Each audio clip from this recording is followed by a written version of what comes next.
Everyone, this is Katabasis by r.f.Kuang, or is it Katabasis, or is it, I think another one was Katabasis, and every booktuber who's put this on their TBR pronounces it different. I believe the author went with something like Katabasis or something, but I looked up some pronunciations and thought Katabasis, I just like the sound of it, so I'm running with it. So Alice Law and Peter Murdoch are off to hell to get their teacher, Professor Grimes. If not out of hell, they got to get some information from him. And the description is, it makes the book seemingly sound rather superficial, maybe even satirical, whimsical, something of that nature, and is anything but. Hell is not the eternal damnation hell. It is resurrection hell. So you're going to go deal with yourself. But even if you succeed at the end, your memory is erased and you're resurrected as somebody or something else. There are Denzians in here, however, who will resist. They can just stay there, build their own civilization, and try to outlast it all so they can hold on to who they are. Because they think even hell will have an end and we'll be there and still be ourselves. And so they've got a lot of time waiting for things to come and interest them from the living world. So I don't know how the original Dante's Inferno reads. I don't know, I've heard about it all my life, of course, but I've never read it, so I don't know how the psyche of the guide in that book, in that story, how deeply it gets into his mind. In this, hell's just a backdrop, and this is all about Alice's psyche. We are journeying down deep into her. If you go to read this and you don't like Alice, I don't blame you. As it started off, I thought to myself, this is a supreme narcissist. But as the layers start to unfold, what you wind up with here is someone who is maybe functionally narcissistic, but she's sort of molded that way. She's been made that way by society, who shun her.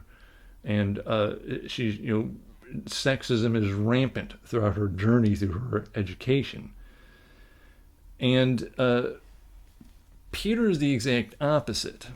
He's the golden child. He's the genius, and he's got everything laid out for him all his whole life. Now they both go in with really big misconceptions about each other, and this is mostly about Alice. Peter gets his time, but this is mostly about her and her view of things, but you get his side of the story. They have a major rift between them. I want to be very clear, this is not a romantasy, but love is an issue. As far as Professor Grimes goes, it took me a few days. There was something kind of familiar sounding about it.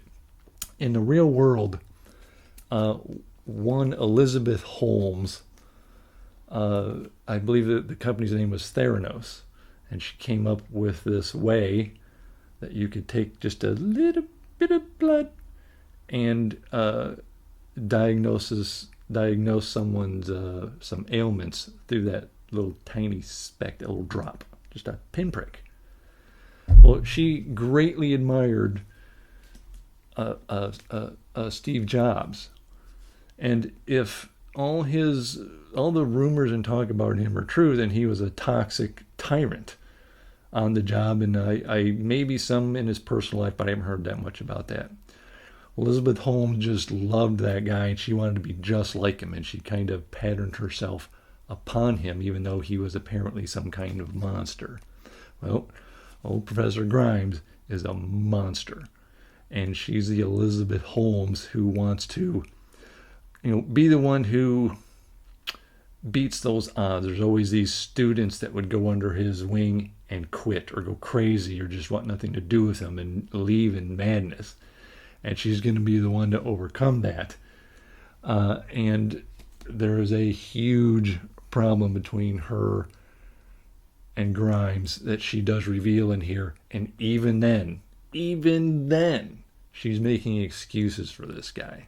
So it's almost like she herself, has she been corrupted by society in her means and in her attitude to try to overcome said society. So if this is hell, you have to go in and deal with your issues and erase those bad parts. She's got quite a bit to erase. I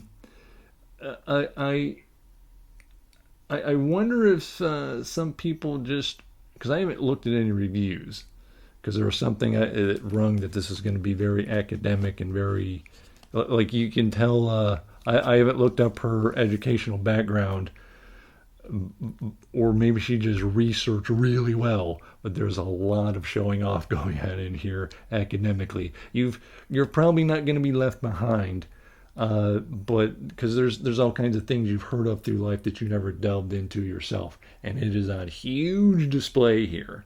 But I don't think it leaves anything behind. If I have a criticism of it, it's that there are portions that are a bit more long-winded, but they're interesting because they it's like, because Alice is suffering through quite a bit of this, and so you are going to be made to suffer along with her, so long as you don't skim. But if you skim, you're going to miss things. Not of any.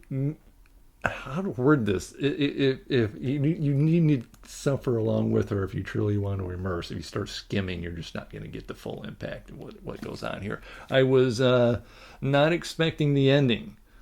I had an idea of how it would go, but when we got there, I'm like, oh, that's a nice big surprise. I wasn't expecting that at all. The magic system in here has to do with using chalk and pentagrams written down. There's a hint of a variety of types of magic all around the world, but where she comes from and where she's going in Cambridge, it's chalk and pentagrams.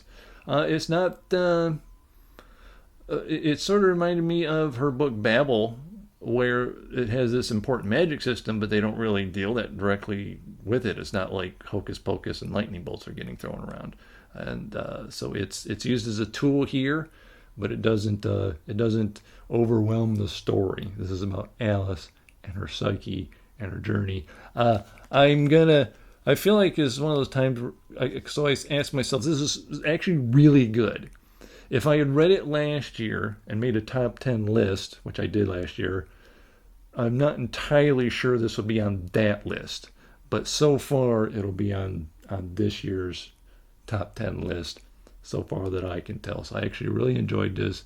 Very good writing. I like the way she puts together a good sentence. And there's some really nice quotes in here. So good job by r.f.Kuang. Next week, this is an oldie. I'm going way back machine here. Matter of fact, what year did this come out? What we got here? We got to find the 1961. This is The Ship Who Sang by Anne McCaffrey. This is a cover I got out of an old, ancient, used bookstore. Helva had been born human, but only her brain had been saved to be schooled, programmed, and implanted in the sleek titanium body of an intergalactic scout ship. But first she had to choose a human partner, male, it says male, not mule, male or female, to share her exhilarating escapades in space. Her life was to be rich and rewarding, resplendent with daring adventures and endless excitement, beyond the wildest dreams of mere mortals. Gifted with the voice of an angel and being virtually indestructible, Helva XH834 anticipated a sublime immortality. Then one day she fell in love. So this is one of those books that I always wanted to read. It's been around a long time. I just never got around to it. And then I can't remember which booktuber just kind of mentioned it, and it watered the seed. It had been planted for decades. So we are going with that next week. So damn good book here. I'm going to see what other people's reviews are, because someone in mentioning in their TBR said something about mixed, but I thought it was really good. So there you go, and that next week. That's it. Thank you all very much. Bye bye.